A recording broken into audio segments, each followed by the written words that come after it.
ప్రేమిన సోదరి సహోదరులకు యేసుక్రీస్తు నామములో శుభములు. దేవుని యొక్క నూతనమైన కృప మీకు కలుగునుగాక. ఈరోజు దేవుడు మనకిచ్చిన మాట ఎస్తేరు గ్రంథము 1వ అధ్యాయము 6వ వచనం.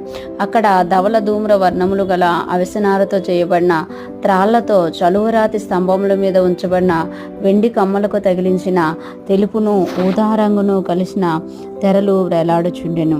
మరియు ఎరుపు, తెలుపు, పసుపు, నలుపు అయిన చలువరాళ్ళ పరిచిన నేల మీద వెండి బంగారమయమైన జలతారులు గల పరుపులుండెను.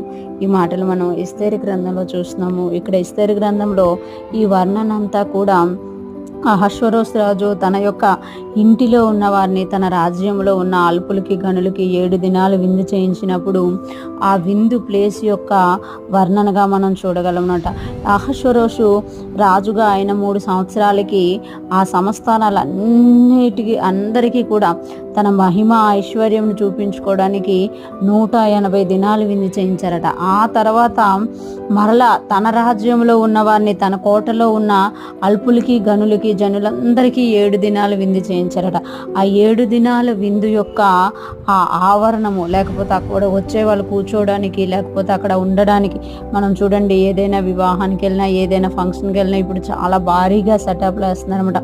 అన్నీ కూడా ఎంత రిచ్గా కనబడేటట్టు అవన్నీ కూడా అలంకరించబడినవే. కానీ ఆ ఫొటోస్లో వాటన్నిటిలో అదంతా కూడా ఒక మంచిగా రావడానికి ఒక సెట్గా వేస్తున్నారు. అలాగే ఇక్కడ అహష్వరోషు రోజు తన ప్రజలకి విందు చేయడానికి అక్కడ ధవల ధూమ్ర వర్ణములు గల అవిసెనారతో చేయబడిన త్రాళ్లతో చలువరాతి స్తంభముల మీద ఉంచబడిన వెండి కమ్మలకు తగిలించిన తెలుపును ఊదా రంగును కలిసిన తెరలు వేలాడుచుండెను. అంటే ఆ కర్టన్స్ గురించి, ఆ తెరల గురించి అంత వర్ణమునమాట.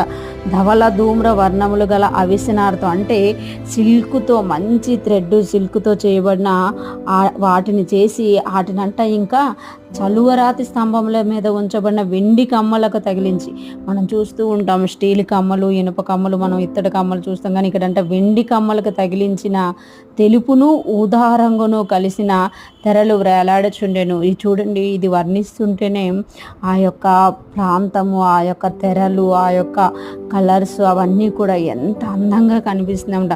మరియు ఎరుపు, తెలుపు, పసుపు, నలుపు అయిన చలువరాళ్ళ పరిచిన నేల మీద వెండి బంగారమయమైన జలతారులు గల పరుపులు ఉండెను. అక్కడ వచ్చి కూర్చోడానికి ఆ పరుపులు ఉండెనంట. ఆ కలర్స్ అన్నీ కూడా అక్కడ ఎంత అందంగా, ఎందుకు ఇంత అందంగా వర్ణించారు అని అంటే, ఈ లోకంలో ఉన్న ఒక రాజే ఇంత అందంగా దాన్ని చేయగలిగితే, మనల్ని రక్షించుకున్న రాజు, మనల్ని చీకట్లో నుండి వెలుగులోకి పిలుచుకున్న ఆ రాజు ఇంకెంత అందంగా దాన్ని తయారు చేయగలరు. ఈ యొక్క రాజు 127 సంస్థానాలకు రాజైన అహష్వరోషు విందు చేయించడానికి ఇంత మంచిగా అలంకరించినట్టుగా చూడగలం. అది కూడా సామాన్య జనులకు ఇచ్చే విందులో.